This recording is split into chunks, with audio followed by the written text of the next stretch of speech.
so excited. This game is so cool. Okay, we're gonna continue without within 2, and okay. The rising sun peered through the curtains and ruined my slumber. As I opened my eyes, I insisted that the Reddit comments from last night must have been nothing but a bad dream. I threw my blanket onto the ground and jumped out of bed to pick my phone off the table. The second I unlocked my phone, those same comments appeared on my screen once more. No need to even wait for a page refresh before my reality struck me right in the forehead. Just great. So much for taking another shower before leaving. I had no energy to even comb my hair. It took all I had just to brush my teeth and change out of my pajamas. Excelia's show took place at Federation Square this afternoon. I should get going soon. Hold on, would the other calligraphers recognize me as a shameless girl on Reddit? If so, they might roll their calligraphies into balls and hurl them at me.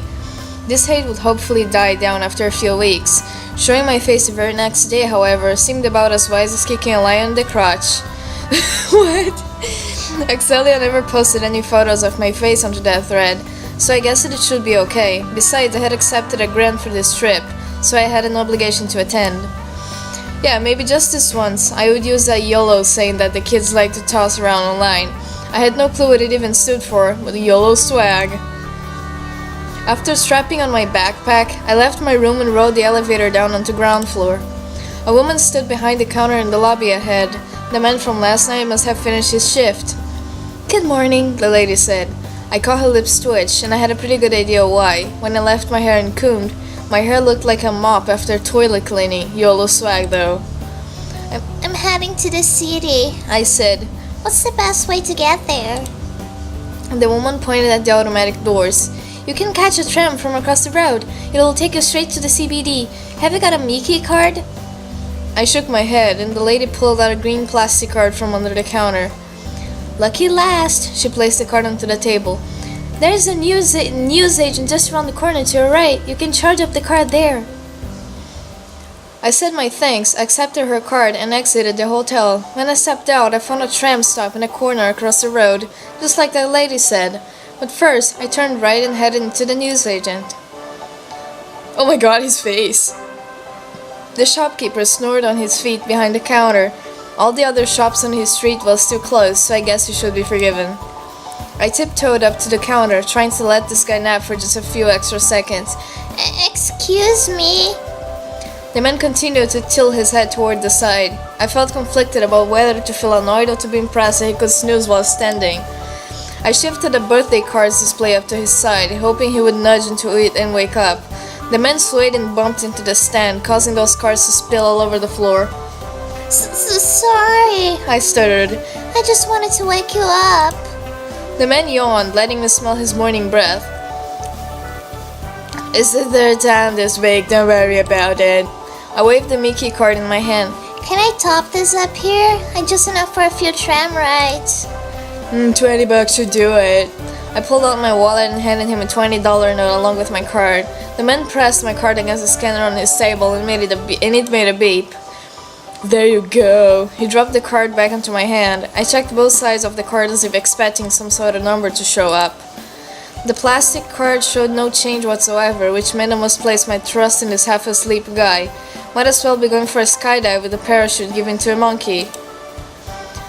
So what will happen if I haven't sufficient funds when I get off a tram? I asked. The man answered his snores as he had fallen asleep once again. Oh, I forget it. I left the store, crossed the road, and waited at the tram stop. Beside me stood a chemist store that had yet to open. I checked out some of the sunnies displayed behind the glass. If I bought a pair, could I look as big time as Excelia? I heard her honk behind me, and I spun around to see an oncoming tram scaring away a flock of pigeons. You'd think those birds had forced the driver to honk, or I might have missed this ride. I waved at the tram, and it slowed to a halt next to my stop. Once again, I had to skip across half a traffic lane in order to board. Unlike the free CBD tram from yesterday, this one required me to tap on it with the Mickey card. Trying out new things in public never failed to make me sweat, as I felt everybody had their eyes on me. There was a scanner positioned next to the door, so let's give it a shot. I pulled the Mickey card out of my wallet so fast I almost fumbled it. After pressing my card against the scanner, a green dot lit up on the panel. This should mean I was in the clear then. I exhaled in relief and put the card back into my wallet. When I gazed up at the passengers to show them my achievement, I realized none of them were even looking at me. The clock had yet to hit 9, so I never imagined these carriages would already be so full. This tram was heading for the city, so I guess it made sense. From the outside, these carriages looked so stable, but now I was standing inside and needed to grab a handrail just to stay upright. Meanwhile, a guy beside me was eating his kiwi with a spoon while standing. He must be a local veteran, being able to stay balanced in this kind of condition and all. The tram still had several vacant seats, but there were quite a few elderly passengers on board, so I decided to spare the chairs for those who needed them most. Riding on that CBD tram from yesterday felt like a trip to the past. This green and yellow model, without a speck of dust in the carriages, resembled a plastic garden to me. Once every minute or so, the tram would stop to let passengers board and alight. The frequent pauses made me wonder if I would be better off walking. Of course, it was only an illusion. Within minutes, we already crossed the bridge that had scared me so much last night. The tram rounded a tight bend, causing me to lose my balance and bump into a girl who had just finished tapping her card against the scanner. "Oh, Vinti!" The girl turned out to be Excelia. I had almost failed to recognize her in those gym clothes. Her gym shirt and bicycle shorts revealed to me how much more feminine she looked than I did. But Excelia is always surrounded by guards. What the heck? Why would she just go out on the street like this? It doesn't make any sense. I caught some of the nearby men stealing peeks at her chest and bottom. Well, I had the curves of a tree trunk, so I never had to worry about being checked out like that. Excelia had sweat seeping out of her forehead and arms, yet she still smelled as nice as the shampoo I had used last night. The sparkles around her continued to flash as always. In fact, the tram driver put out his sunnies to block her out. I wanted to confront Excelia about what happened and read it, but their big, glittering eyes melted away my anger. To begin with, I was the one who had hassled her into promoting me. Faulting others would only make me sink lower. A couple of passengers came walking toward us from the rear end of our carriage. Their eyes were on Excelia the whole time, of course. They took out their phones, but Excelia waved her hands to indicate no photos allowed. The duo limped away with their heads hanging between their slumped shoulders. Must be tough without your guards around, I said, trying to hide the sarcasm and jealousy in my voice. Excelia scratched her head, looking a little embarrassed. "I like to be alone when I work out. You know, it's nice to live like a common folk once in a while." I gazed into Excelia's eyes to see if she had meant for those words to be condescending. She blinked at me, looking as innocent as a newborn sleeping next to a puppy. Seriously, with a tongue that sharp, Excelia might as well be feeding me poo coated in chocolate. This must be why some celebrities hired advisors to keep their mouths and keyboards in check. Excelia could sure use one of those people. Maybe I should ask if she was hiring. Still, I got to witness Excelia's work ethic firsthand, exercising well on the road and all. If I spent my time running instead of envying, maybe I too could have a figurine like hers in like 5 or 10 years. Good luck in your shoulder, Servo, I said. I'll be there to watch. Oh, thank you. I hope you'll have fun, Excelia said, grinning once again without showing her teeth. Thinking about it, I had never seen her teeth in any of the posters or commercials she appeared in. Maybe she had braces on or something. Well, I'm going there to learn, not to have fun, I said, puffing my chest out a little. For just a moment, I swore Excelia's eyes narrowed into a glare, where her usual smile returned before I had time to react. I gazed out the window and recognized some of the tall buildings we passed. This tram had taken me back into the city in under 30 minutes. A male announcer spoke through the speakers and said something about us arriving in the free tram zone. Excelia pulled a sweaty Mickey card from her pocket and tapped it against the scanner. Quite a few of the passengers began to tap their cards as well.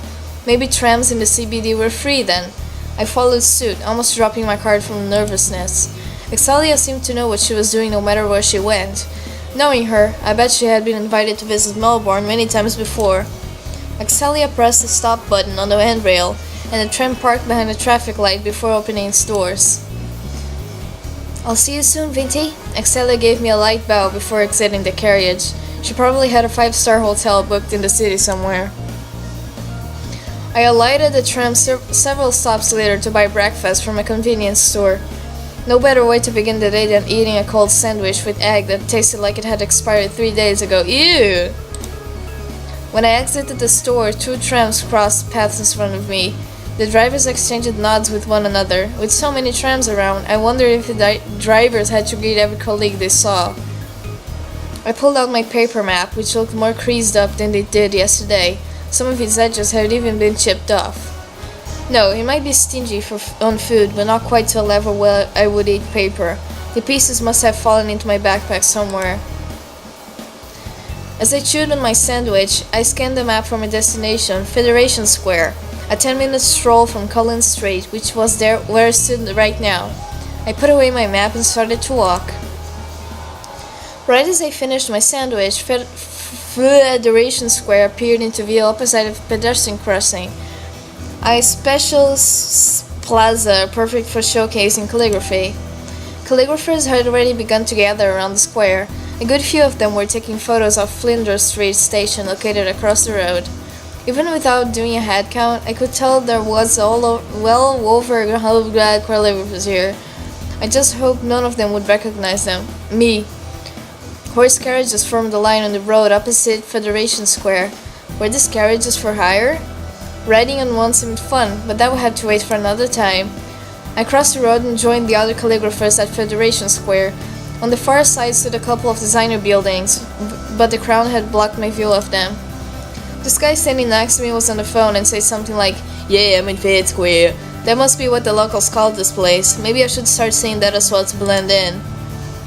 Those girls from the sky deck yesterday sat on the steps, no doubt complaining to each other about life again.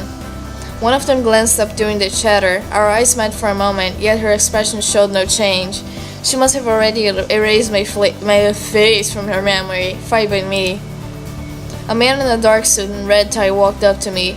"Are you a calligrapher?" I nodded, and he handed me a brush along with some ink, followed by a roll of parchment. "Excelia is scheduled to arrive at midday," he said. "Until then, all calligraphers are invited to showcase their works around the plaza." For a moment, I had hoped this guy might have been an agent who was scouting me as a potential talent. Dreams would always be dreams. Several other event staff issued the same gear to the other attendees. Nothing special at all about me, in other words. One by one, the calligraphers unrolled their parchments along the concrete, dropped onto their knees, and got to work. Some of the calligraphers took out their phones and snapped photos of their black canvas. I bet they would post these pictures on social media and talk all big like they had already made it.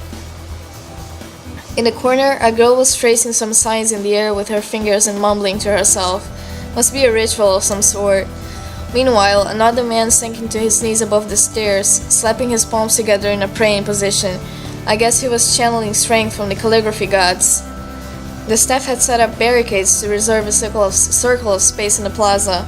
This must be for Excelia when she showed up. The staff had saved her more room than the rest of us combined.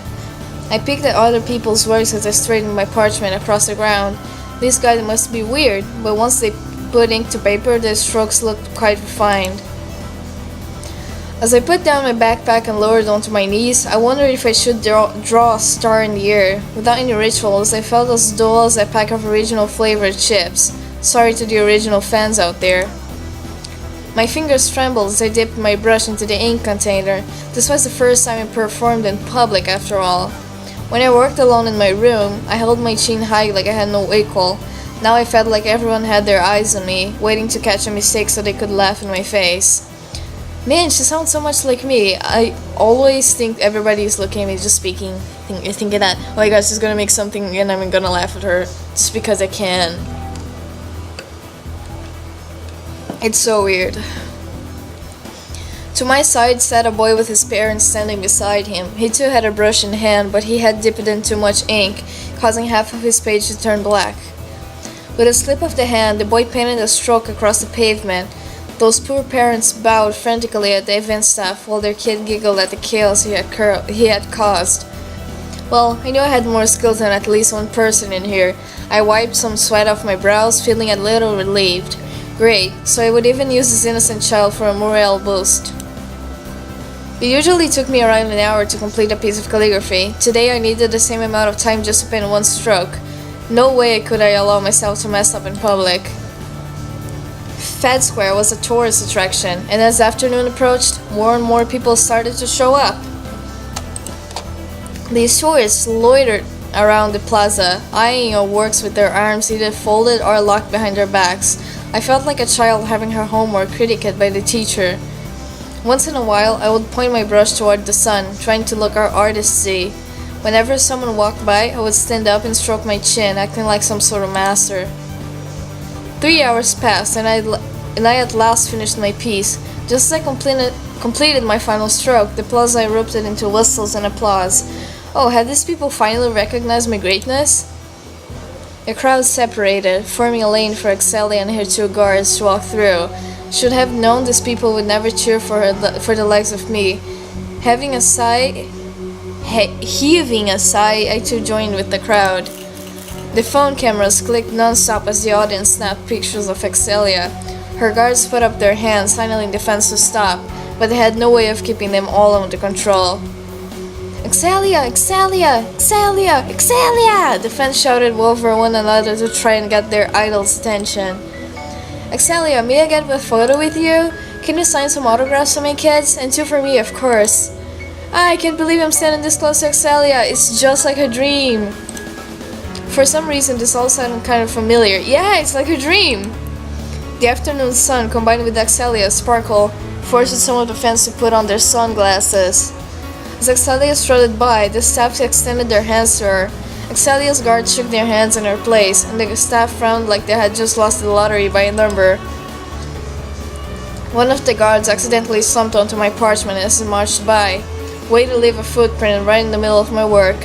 The whole page now reeked of dirt and grass, so thanks. Several other calligraphers gasped as the guards trampled on the works as well.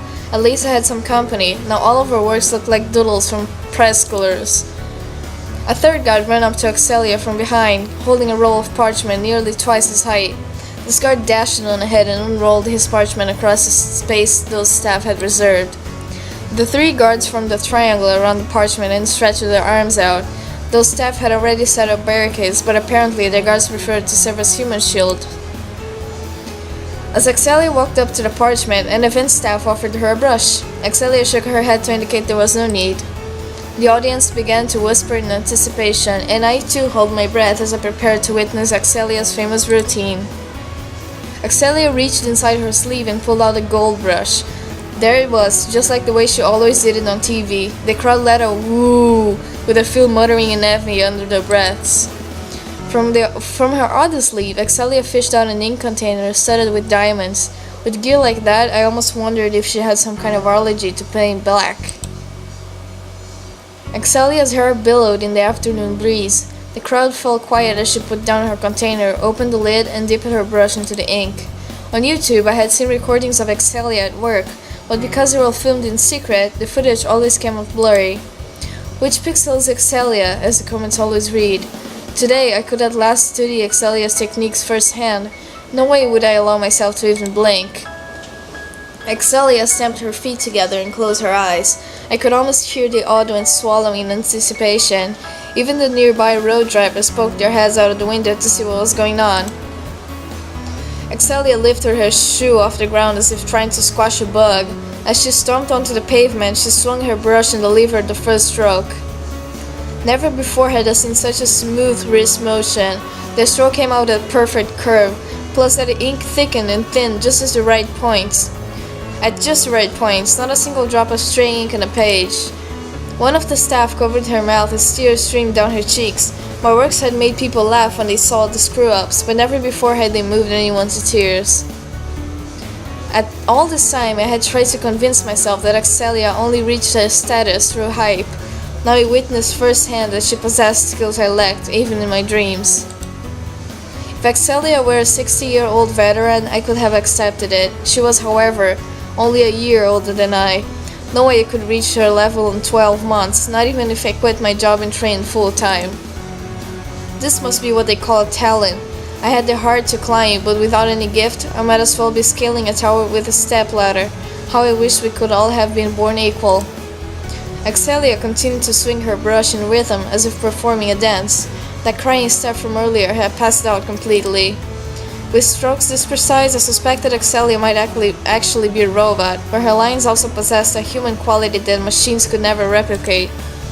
Another staff, with tears in her eyes, picked up a mic from the table and spoke with her cracking voice. And now, it brings me great pleasure to present this highlight video of Miss Excelia. The staff pointed toward a widescreen standing in the top of a stage. We turned our attention to the display and waited for the film to roll. At such a young age, Excelia had already achieved enough to warrant a highlight video. No wonder why so many people envied her.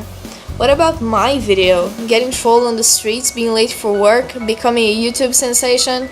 The last one sounded nice on the surface at least. The screen switched on, showing the top of Excelia's head. This footage was shaking so much that I wondered if the cameraman was a toddler. I could barely pick up anything out the video. The film stabilized after a few seconds, and I saw some calligraphies fanning along a brick wall behind Excelia. This looked like Hosier Lane, one of the first places I had visited yesterday. In this video, however, those calligraphies on the wall had yet to be smeared. Excelia panted as she turned left and right, looking like she had just escaped from a stalker. The camera showed no one else in the scene, though. Excelia's lips twisted into a grin that was seeping with venom. Her mouth opened and revealed a fanged tooth in the corner of her lip, so that explained why she never showed her teeth on TV. The viewers gasped as Excelia picked up a brush and smudged white ink all over the wall calligraphies. She painted with none of the grace she had shown in her live performance. In the footage, she looked like me when I was scrubbing the restaurant toilets during work. So Excelia was the one who had wiped those calligraphies away. But why? Surely she could have left that dirty work to some of the staff here. Speaking of staff, this footage left them all looking confused. Maybe they had put in the wrong tape, because this sure looked nothing like a highlight video. A female calligrapher marched up to the staff holding the mic. With a grunt, she yanked the mic out of the staff's hand. I'm the one who recorded this footage in secret and swapped out the disc, the calligrapher said. Watch closely, everyone. Excelia is about to show her true colors. The video cut to Excelia in her limousine. The hotel in the backdrop looked like a mansion seen in movies. A guard opened the limousine door and offered a hand. Excelia flicked her hair as she climbed out, ignoring the hand like it was a worm. Madam, how many accounts should we create? The guard asked. At least 3 each, Excelia said. Make sure you write each post in a different tone. Wow, this calligrapher begged Excelia for a plug. Shameless much? The guard said. How's that? Excelia yawned as she strode into her hotel. It'll do. I recall reading that exact comment on my Read It thread. Those guards wrote all of the replies? Not only that, but they did so based on Excelia's orders. Did she want to banish me from the calligraphy world that badly? The film cut to a shot of Fed Square. Excelia walked into the scene with a guard by her either side, and a third one carrying a roll of parchment. Hey, this one happened moments ago. This stalker must be a pro, being able to edit the film and replace a highlight tape in such a short time. Excelia put on a smirk and once again flashed her fanged tooth. It only lasted for a moment, which must be why I had missed it in person earlier. Excelia jerked her chin, and the guard swerved into the parchments laid out by us calligraphers. I looked away from the screen to stare at the footprints smudged across my page. Without the video, I would have written this off as an accident. Now we knew that Excelia was really about. The film cut off, and the calligraphers on scene erupted into boos. One of them crushed his parchment into a ball and threw it at Excelia. Many other calligraphers followed suit as they too rolled their parchments into projectiles. Many people clicked away with their cameras. Some used their phones, while others brought professional cameras with them. There must be a good few journalists hiding within the crowd. Excelia's guards closed in around her, forming a human shield as paper balls rained upon their heads. As Excelia opened her mouth to whimper, I saw she did indeed have a fanged tooth, but she had bigger problems to cower over right now. With the usual sparkle gone, Excelia looked so frail inside this angry mob. Some of these calligraphers were middle-aged men, yet they showed no shame in hurling papers at a lady. I glanced down at my parchment, pondering if I too should let Excelia know how I felt. With her planting thorns in my path, no wonder why I bled with every step I took. Enough was enough. I decided I must let my feelings be known. After picking up my ink container and brush, I stalked up to Excelia.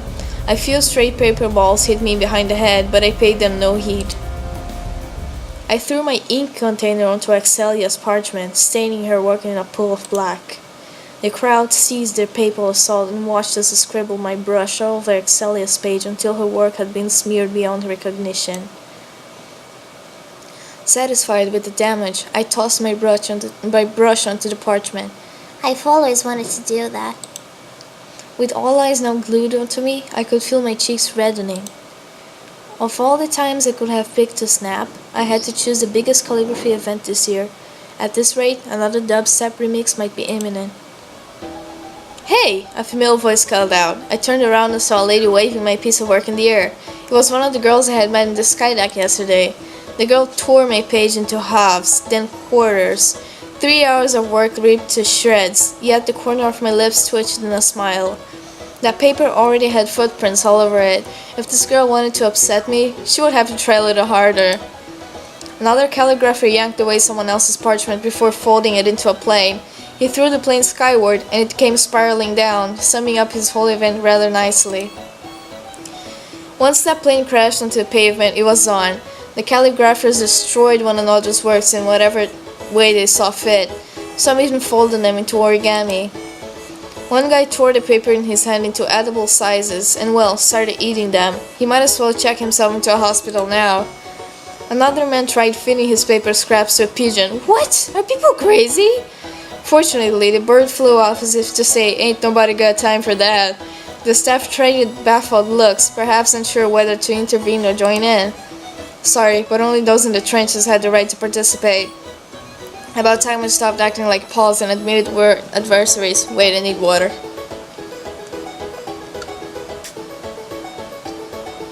Reading so much hurts. Ink marks covered Excelia's cheeks from the earlier assault. As her guards brushed away the stains with towels, she stood stiff with a confused expression that satisfied me greatly. With no pages left to destroy, the madness came to an end at last. The maniacal laughter set into an awkward giggles, followed by silence. I bet all the calligraphers here regretted their outburst to some level. One calligrapher picked up her bag and crossed the road to leave Fed Square. With that, everyone else started to follow. The autograph and Q&A sessions must be cancelled then. Even the staff started to pack away their equipment. Soon the entire crowd had dispersed. Torn scraps of paper littered the plaza, serving as the only evidence of this event ever taking place. The cleaner would probably drop by later and stick all of our names onto voodoo dolls. I kinda started this whole thing, so let me be the one to apologize. Birds chirped as they continued to search for food scraps around Fed Square. Meanwhile, I gazed up to see the sun had already begun its descent. A large bell chimed to my right, and I assumed it came from that church on the street opposite. My return flight took off at 7 a.m. tomorrow, so I had best get an early sleep. I put on my backpack and shuffled up to the crossing. As I waited for the light to turn green, I peered over my shoulder at Excelia. She sat on the stairs of Fed Square with her hands wrapped around herself. With her head hanging low, she looked like a child who had just lost her mother. Now that Excelia no longer had her sparkle, the pedestrians strolled by without even noticing her. This must be how I looked when I tried to sell my calligraphies on the street. All this time, I had wanted to swap places with Excelia, even if it must come at her expense. Now that she had collapsed face first off her pedestal, why did I find myself frowning? Just as the light turned green, I spun around and returned to Excelia's side. As I took a seat on the stairs beside her, she waved her guards off. "You guys head back to the hotel first." "But Miss Excelia, we..." "I said leave!" The guards traded uncertain looks before retreating into the limousine as ordered. As the car drove off, I wondered if those guards cared for Excelia or were simply worried about keeping their jobs. "Just one mistake and it's all over," Excelia said. She smiled, but the way her lips quivered told me she was fighting back tears.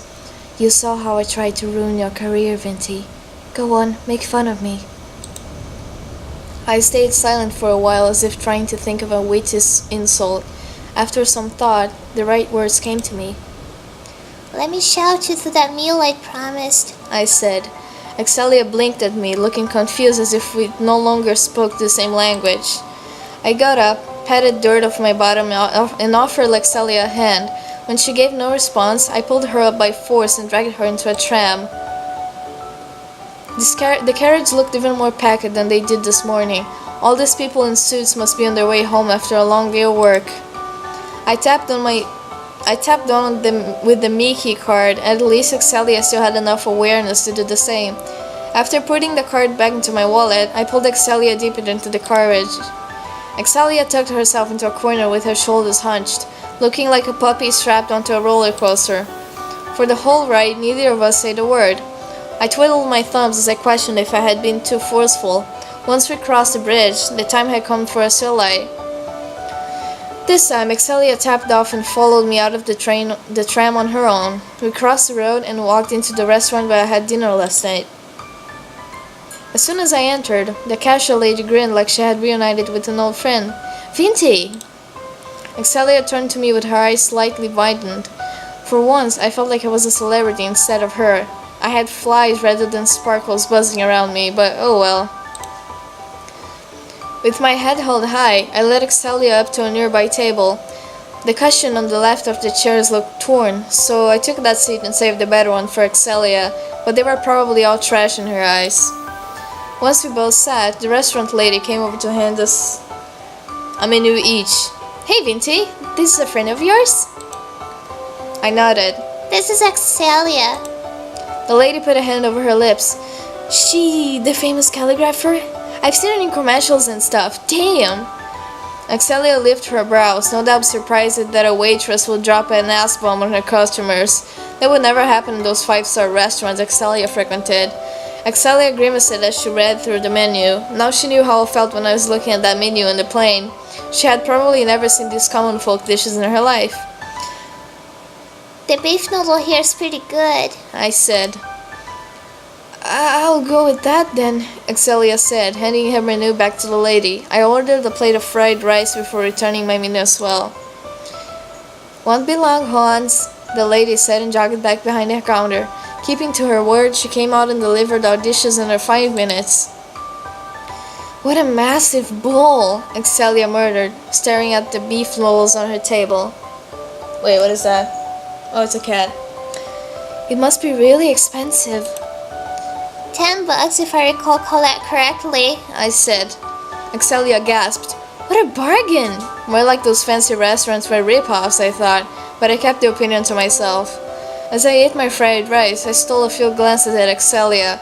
I had feared she might hate the lowly dish, but if so, she sure ate it up fast. When Excelia finished, she let out a burp that I never would have associated with a star.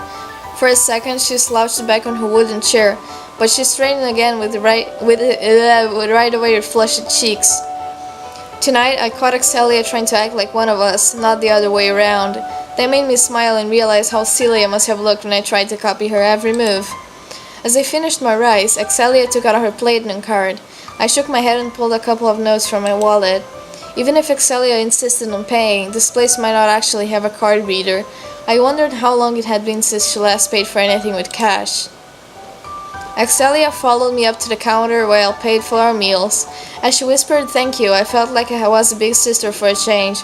Yes, I knew Excelia was a head taller, but just play along. I'm flying home tomorrow morning, I told the lady as I paid her. Hopefully I'll have a chance to visit again. The lady wrapped both of her hands around mine. "You're always welcome here. Maybe we can have a cuppa together sometime." I had no idea what a cuppa was, but I still smiled and nodded. With her hands on top of mine, I noticed this lady had a couple of chipped nails I might have broke during work. Still, I found her more attractive than any of those fashion models wannabes I met on the sky deck. This lady pretty much took her heart out and left it on the table for me to hug. Perhaps she only acted this way in the name of business, but I wanted to believe it was genuine. If I ever visit Melbourne again, I vow to drop by for another meal. Can I know your name? "It's Grace," the lady said, sending us off with a grin. "See you around, Vinty. And you as well, Excelia." Okay, I'll save. And I'll continue it later. Bye, everybody!